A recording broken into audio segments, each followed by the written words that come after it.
So now you can see my screen. Nope. Can you see my Can you- screen now? Nope. Did you share it? You gotta hit Uh, share at the bottom there. Share screen. Oh my God, okay. How's that? Can you see it now? No? Son of a... All right, One more share time. screen. Share screen. There you go. Okay, thanks guys. All right, so let's just pull this up. Move that over there. Have some okay, so obviously this is a dashboard. And Al, I will go over space codes. They're pretty similar though. I'm just going to go over kind of the basics as to how you could set up your dashboard to really maximize what kind of search you're actually looking for.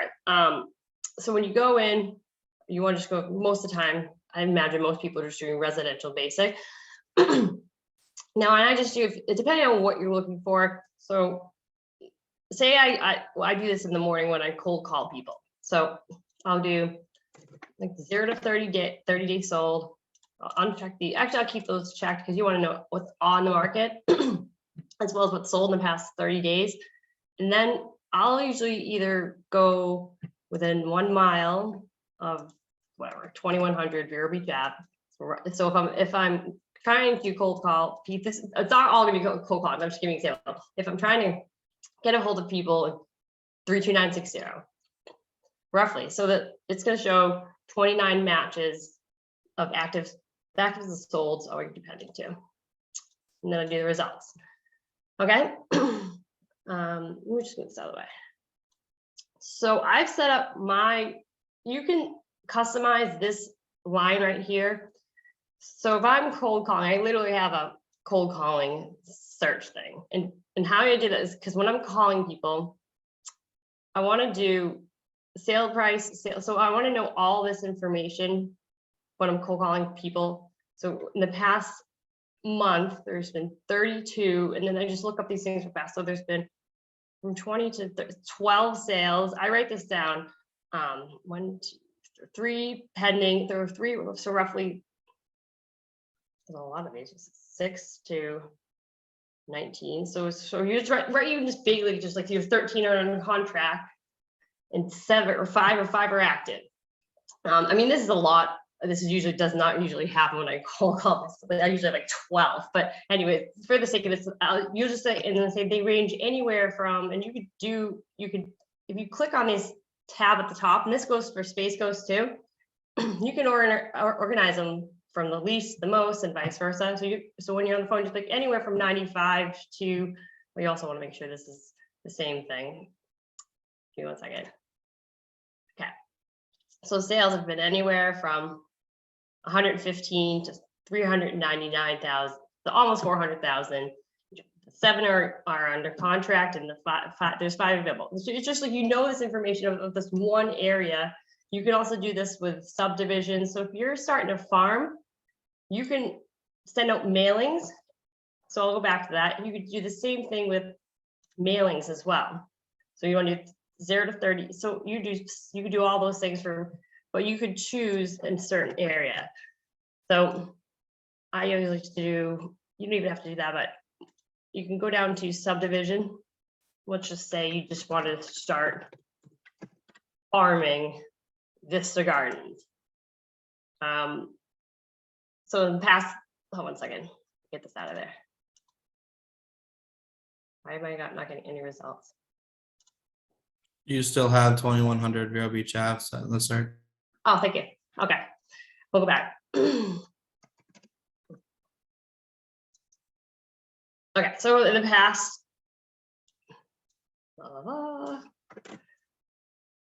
15. So that's more reasonable. So you can take this information. There's 3 active. So whether you're cold calling, door knocking, or even just getting ready to make a flyer to start farming and mailing these out, this is the information that you have. This is the spread currently right now. If you were to go door knocking the next day, you'd be like, right now there are 3 active properties at Vista Gardens, ranging from 99 to 130,000. You just riddle them off, 5 or I always like to count these, so 3 through 10. So 7 properties are currently under contract and 5 sales. So here's your information. Have you ever thought about selling? People like to have all this. They like to know what's going on. They like to see what this is. So you could literally print this or just throw it into Canva, or you can make a flyer out of it. I'm pretty sure you can make one out of Exit. So that's pretty much how you can set it up. But how you same thing as Space Ghost 2. You want to go up to the top, and if you want to insert a column, so say you were just curious about, I don't know, whether it had a HOA, you do, I think it's monthly maintenance fee. So you could add that into there, apply, and that shows you how much the monthly maintenance fee is. And you can, if you click on the row, you could order it from the most, I mean, the least to the most. So there's a lot you can do.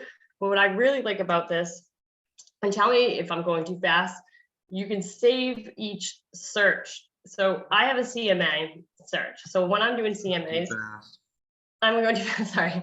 So CMAs are obviously what? Their square footage, how many beds to baths, whether if there's specific features, what year it was built. You want to have all that information. So I literally have my CMA, and I can bang out a CMA in like 2 minutes from this, because I have all the search things I need. I have the year built, I have the beds, the baths, square footage, and I also include remarks. So remarks are going to tell you something that's really special about the property. If it has like a new roof, 2020, I mean, that's a big ticket item. If it has, updated all these features, that's going to increase the value. So I always save remarks on my CMA, because if they're really close, I want to see what's the difference between the properties. If they have same bed, same bath within 7 years of each other for the year, I want to see the point of difference. And the remarks will generally tell you if it's a fixer-upper or a handyman special. Obviously, that's not going to be a good comp as to something with 2020 new floors, new tiles throughout, with a new brand spanking new roof. So it's like, so if you set up your searches to literally do these things in 2 seconds, I have one for investment properties. So that's what's really important to us, is if when we're looking for investment property, we really don't want a pool, because that's could be a liability. So I pulled in pool. HOA, that calculates into your bottom line. So I threw HOA into it. I always throw in remarks, because it's going to tell you if it has a tenant or not. So, and so ultimately, so how you do that, I'll start over from the start. So say you wanted to even set up a search for your buyers. And you wanted to have, say your buyers want like something specific, like a pool and garage and on a farm. You just do all those things. You'd search the criteria within like this area. Hold on. Can you, I don't know if you can search specifically garage, can you, Rob? Yes. Attached, or yeah, we'll do that. They don't care if it's attached. They just want to make sure it's a garage. So you attach, detach, and then they also want waterfront and a pool. And there's nothing out there. How if I do the Vista? Is it still in Vista? Sometimes this thing, if you search something and nothing comes back, sometimes it gets like, it takes a while to re-register the stuff you just entered. Okay, so 935. So we said garage, pool. Let's do that. Okay. And what's something else weird they want? They want HOA. Okay, and they want it on a canal, whatever. No, we won't do that's too limited, but we'll do, they want something frame. Okay. So this is ultimately, so this is there, what pulled back. And so you can, so at this point, this is exactly what all your buyer wants and needs. You can save this, set this current display side. You can save it as a copy, and you can save it as Johnny Garage, because he wants garage, whatever. They're perfect. So you can save each individual, like buyer, sale, buy, so you can pull them apart and see the differences. This guy, these are all the properties that showed up with the garage or the creek and all that stuff, but this one happens to be 2 stories and this one happens to be, so it's just kind of just lays it out on a simple platform. And I don't know if anyone's a spreadsheet geek, but it really does kind of just compare properties very fast without you really having to do much. I'll also show you guys another, I think this is something to do if you want to figure out where you should be farming. So what neighborhood is not dominated by a person? So you don't want to farm a neighborhood with an agent who's has 95% of the listings. So what you can do is you can go up to sold, and you can do in the past year what's sold. So we do 365, and then you can go down to, and say you just want to work with single family residents. Okay. What? I have to clear the search. Hold on a second. All right. So you do 365. Single family ownership, and then results. So there's 4,000, roughly almost 5,000 properties sold last year, just single family. So now, what you can do, I know this is, you can add things like agent. So if you want to insert a column and you want to see if there's an agent that dominates that area, my caps are on. You want to go for the listing agent. Listing agent. Add that, and what you could do is click that top, and it's going to show you who's got the sales in what area. I always like to add subdivision because that will tell you what neighborhood roughly. And then if you click this, do that again, you should be able to arrange it alphabetically. I don't know why it's not letting me do that. Okay, hold on a second. Able to do area. Let's see. Area.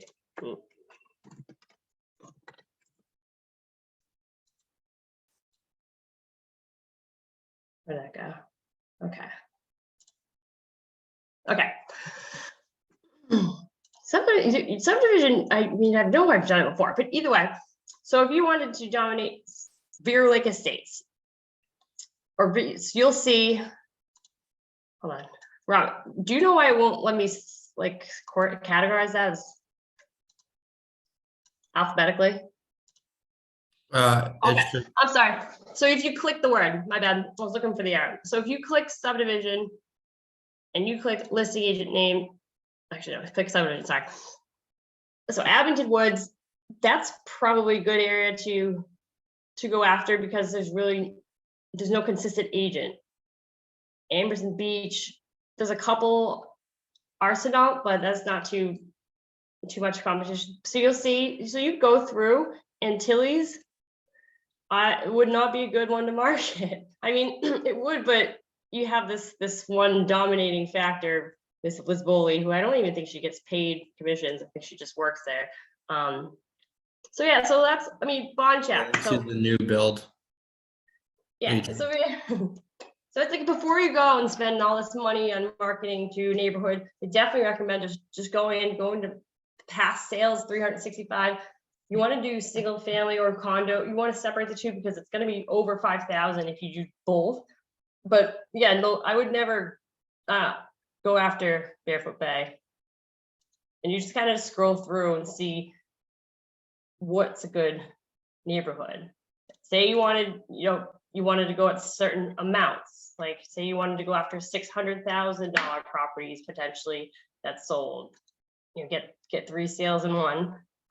You can go, you do the price, and then you scroll down to, I don't know, probably page 14 or so. Let's see.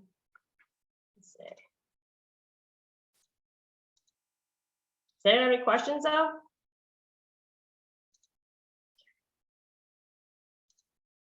Okay, what I'm gonna do is last week. So you just literally just go over. I have 100 per page, but so you get my point. Like this is a really good way to kind of see which, if any, agents are dominating a certain area and give you kind of a more direction as to where you should be going. I use this system to actually help my buyers put in an offer. So I did search. So I'm gonna go back to the search line, and they're looking to buy and they need to buy like now. And so I went to sold their FHA and I did the past 30 days. And I just for easy, I know that they wanted this area roughly. Press search. And you can insert a column that's called terms, which has to do with what selling terms, which has to do with how did the property sell? Did it sell cash, conventional, FHA?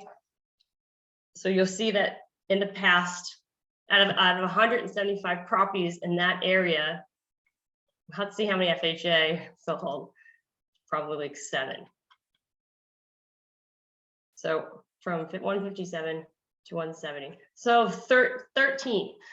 So what do you do with that information? What you could do is you could put into, so you see the sale price, but what does that mean? Like, how much was it listed for? How do they have to go that much over? Like, you want to know exactly what it means for your clients. So I always do list price. Okay, move it over here. So I'll go back to FHA again, and then you'll see that they either had to go pretty much at asking price or over. Do you guys see that? 235, 230. So at asking price or over. So if you're working with an FHA person and they keep lowballing it, like look at that 250 to 260, they're never going to get their offer accepted in this market. In fact, once I did this, I advised my FHA people, they went 15 over. They actually just today, I submitted 2 offers that are 30 over because they know they're competing against cash, which is a faster close. Usually there's not as many terms, and yeah, they don't have to have hurdles of mortgage approval process and whatnot. So that's pretty much it. I lay out my default, like my so I can search things fast, like investment properties that will show you all the stuff. Like it's just, I don't know. But do you guys have any questions? It really does help if you are at a time crunch. If you have all the categories set up ahead of time, you know you need to do CMA that day really fast. You know that you need the year, the square footage, how many beds, baths. You can set your search up that way and just I can do a CMA in like 2 minutes, not even, just because I have set up all my categories ahead of time. And you just do it just by clicking to this line and inserting whatever category you want, applying. It'll pull it up, and then you save it here. Save as a card. Save whatever name you want it as. I don't know. Boat guy.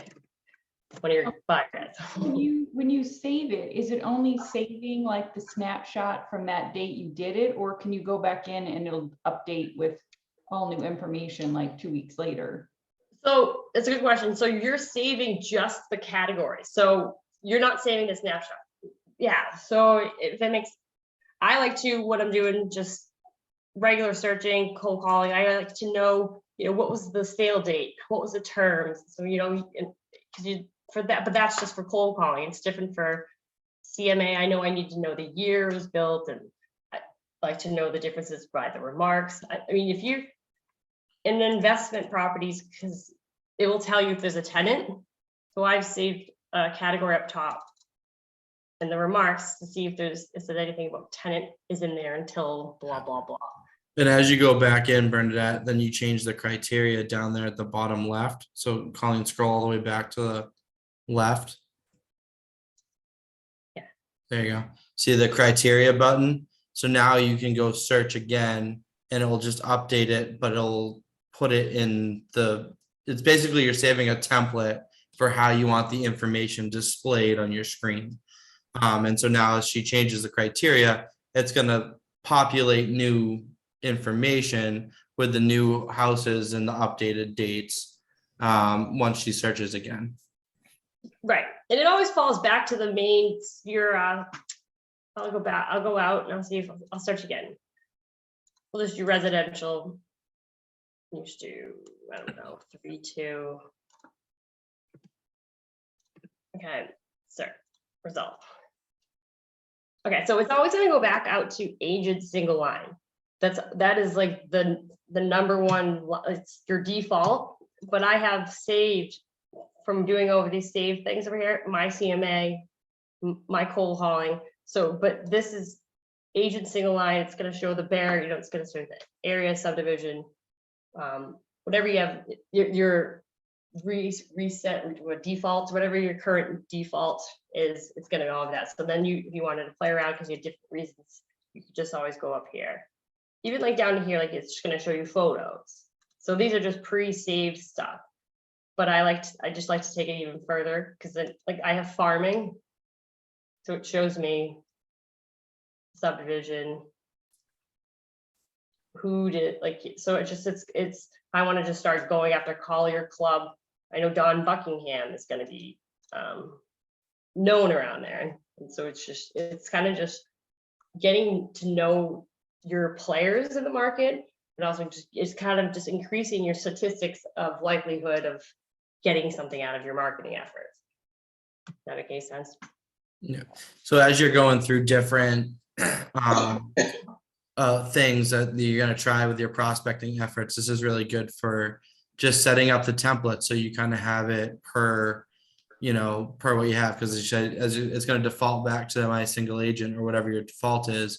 But then if you just click on one of the other ones, it's going to give you all the same addresses, but it's going to give you different information in the row. So that's it's just an easy way for you to kind of navigate through it. Yeah. So you have a client that's like basically looking for an investment property, and they have XYZ is what all they want to see in their numbers, or they only want to see 3 2s with a home that has a pool. That you can set up those searches so you can just boom, boom, boom. It has all the criteria, it meets all his check marks. I'm going to send him all these properties and then move on. Mm-hmm. So, because I know a lot of you guys have expressed you don't like the automation drip campaigns. You like to go in and individually do searches on a daily basis, or every couple of days for your clients. This is a good way to kind of separate that. So if you have client A, B, C, and then you have it set up with their criteria, you can then, as you populate those houses, just check box. It's an easy check mark for you to say, okay, it's got this, this, and this, and these are appropriate for them. Bernadette, what subdivision do you live in again? I live in Waterford Lakes. Okay, so I mean, this is really a time saver for me personally, because I'm always watching Waterford Lakes, and I go in and I hit the sold and I set the or the active or accepting backups. I check all those boxes and I just put my subdivision in. So it's not a huge community. I mean, it's 260 houses, but I usually have my finger on the pulse just because I walk around here. But the other thing, when you see Jason Gill used to be a dominant, well, he might still be in here, but lately there's been some others that have gotten in. Liz Sherman, but she owns some properties in here. So she kind of has that, and she has a relationship with some rental clients in here that she gets those listings. But I do find this really helpful because of the remarks over there. Because I was looking in each individual house, which is really time consuming, not just for farming in Waterford Lakes, but when I'm searching for houses for my clients, to look at the details, like they might say highest and best by tomorrow. And that's kind of ridiculous when you're working with somebody out of state. It just kind of eliminates that property. But to see all the remarks and have all this information on one screen is really helpful. I didn't know you could customize these templates. Oh yeah, like you can. So this is great. I don't remember seeing this in the training that we had at Indian River, but I'm definitely gonna implement this for myself. But the other thing I wanted to comment on is, just because somebody's, there's an agent that's dominant in a neighborhood, they tend to get a little lazy with the write-ups. Like, they don't double check that the HOA has gone up. I see all the time an incorrect HOA amount for our community, because for 15, 20 years we've been here and they've never raised the HOA, but they have recently. And we're also facing a potential special assessment for some lake erosion work. So having that kind of inside information is helpful, when you live in an area or you're farming an area and you have that kind of, intel. So I've noticed that when I check on these, in Waterford that go up, they tend to have incorrect information because the agent is just going through the motions and throwing it back up there over and over again. Same lifestyle pictures that you see in almost all of the listings are the same pictures. So that's perfect. Like you're so if you were trying to present yourself and speak to someone at Waterford Lakes, and they would say, oh, but Jason Gill, he can't, like, what's the point of different? You could totally, by just knowing that, just be able to riddle off the difference in value, and just say, I'm just saying what I've seen is this, that they're lazy with their blah, blah, blah. So it's just, and I mean, exactly, you could I take wouldn't say that, but I would somehow, lax. Or you can say what I do is I take beautiful pictures and I make sure that information's accurate and not wrong HOAs, which I've seen in here before.